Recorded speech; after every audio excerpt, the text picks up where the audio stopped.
during this very early period, there was a 15-minute spot from 7:30 to 7:45.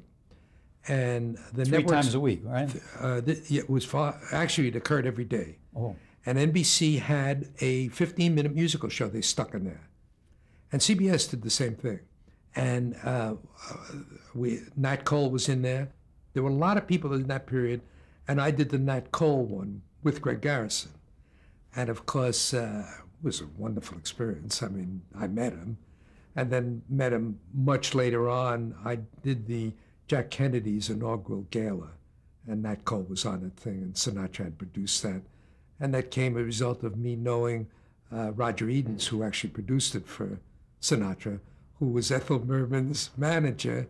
And of course, I knew through Ethel Merman's special because he related me to television, you know.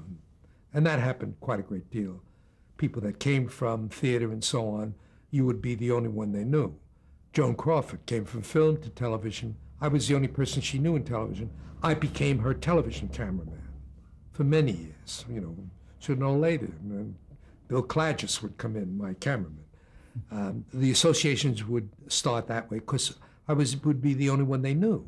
They would meet me on the Como Show or the Kraft Music Hall or something, and Zero Mostel, same thing. I was the only one they knew in television because I had done their first television show.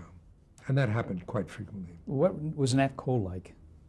Wonderful. I mean, he was a real musician, friendly, played beautifully, great. I mean, he was just wonderful.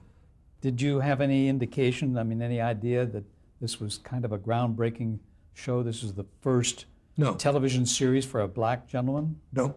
No? Nothing. You didn't think about that? No, never thought about it. Did anybody else? Because I was only interested in the music was so phenomenal. Mm-hmm. You know, I know his wife one time came to me and said, Bill, I love what you're doing with Nat. I said, what am I doing with him? He said, well, you make him look brighter. Now, he had very, very deep color. You make him look brighter than he actually is. I can see all his facial expressions. It wasn't me. It was that pickup tube, the image orthicon. It stretched the whites so much that, you know, it took the lowest brightness and increased it, right? And she gave me credit for that. And I accepted it, of course.